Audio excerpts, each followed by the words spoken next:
2027ல ஒரு கருத்து கணிப்ப ஒரு நியூஸ் சேனல் வெளியிட்டாங்கன்னு, அந்த நியூஸ் சேனல் ஆஃபீஸ்க்கு போய் நியூஸ் பேப்பர்லாம் எரிச்சு, அந்த ஆஃபீஸே எரிச்சதுல 3 பேர் இறக்குறாங்க. இது எக்ஸாக்ட்டா ஒரு 20 வருஷத்துக்கு முன்னாடி நடக்குது. 2018ல ஒரு புரொட்டஸ்ட்ட கவர் பண்ண போன ஜர்னலிஸ்ட், நம்ம எல்லாருக்கும் தெரிஞ்ச ஒரு ஜர்னலிஸ்ட் தான் மாதவ் பிரமோத டிஎம்கே கட்சி ஆளுங்க அட்டாக் பண்ணாங்க. ஒரு மாசத்துக்கு முன்னாடி கரூர்ல இல்லீகல் மைனிங் பண்ற குவாரியை ரிப்போர்ட் பண்ண ஜர்னலிஸ்ட்டை கும்பலா சேர்ந்து அட்டாக் பண்ணிருக்காங்க. இந்த இல்லீகல் குவாரி ஒரு டிஎம்கே எம்எல்ஏக்கு சொந்தமானதுன்னு மறந்துடாதீங்க. போன வாரம் காரைக்குடியில ஒரு ஜர்னலிஸ்ட் மண்டையை உடைச்சு அனுப்புனதுலாம் எல்லாருக்கும் தெரியும். அதை பண்ணதும் டிஎம்கே ஆளுங்க தான். நான் ஒரு வீடியோல தமிழ்நாட்டில் சட்டம் ஒழுங்குலாம் சரியில்லை, உங்க வீட்டு பெண்களை உங்க வீட்டுல பத்திரமா பாத்துக்கோங்கன்னு சொல்லியிருப்பேன். அதுக்கு இந்த டிஎம்கே சப்போர்ட்டர்ஸ், முக்கியமா தோழர்கள், நோட் திஸ் டர்ம், தோழர்கள் உடனே பெண்கள்லாம் வீட்டில் தான் இருக்கணுமான்னு பொங்கி கமெண்ட் போடுறது என்ன, வீடியோ போடுறது என்ன.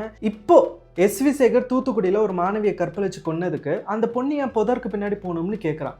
இந்த தோழர் மாதர் சங்கலாம் எங்க போயிட்டீங்க? இப்படிலாம் பேசுறதுக்கு தைரியத்தை கொடுத்ததும் இந்த டிஎம்கே ஆட்சி தான். 2 நாளைக்கு முன்னாடி டிஎம்கே ஆதரவாளர் பொன்ராஜ் ரொம்ப கீழ்த்தரமா பெண்களை விபச்சாரின்னு சொல்லிட்டு அதுக்கு மன்னிப்பும் கேட்க மாட்டாராம். இதுதான் டிஎம்கே இதை தான் காலங்காலமா பண்ணிக்கிட்டு இருக்கு. மார்ச் 25, 1989ல ஜெயலலிதாக்கு நடந்த மறந்துட்டீங்களா? அந்த அம்மா சேலையை பிடிச்சி உருவனானுங்க. இதுதான் டிஎம்கே. அதே டிஎம்கே தான் 2.5 வயசு குழந்தைய ரேப் பண்ணதும்.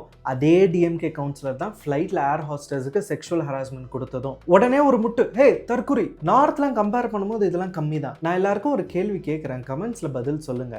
இப்படி நம்ம வீட்டு பொண்ணுங்களுக்கு நடந்தா என் பொண்ணு தான் நைட்டில் வெளியே போச்சு, அவன் மேலலாம் எந்த தப்பும் இல்லை, இல்லைனா என் பொண்ணு தான் புதருக்கு பின்னாடி போச்சுன்னு சொல்லிட்டு சொல்லுவீங்களா? யூ கைஸ் ஆர், யூ இல்லை என்னையும் சேர்த்து தான் சொல்கிற ப்ரிவிலேஜ்ட். மற்றவங்க படுற கஷ்டம்லாம் உங்களுக்கு எங்கே தெரிய போகுது? இதில் பத்தாததுக்கு டிஎம்கே 2.0 வர மக்களுக்கு இருக்கிற ஒன் அண்ட் ஒன்லி சான்ஸ் இந்த எலெக்ஷன்ஸ். ஓட்டு போடுறதுக்கு முன்னாடி கொஞ்சம் இப்போ நான் சொன்ன சம்பவம்லாம் யோசிச்சு பாருங்க. பண்ணது டிஎம்கே கட்சியில் உள்ளவங்க தான். இதுதான் ஒரிஜினல் திமுக.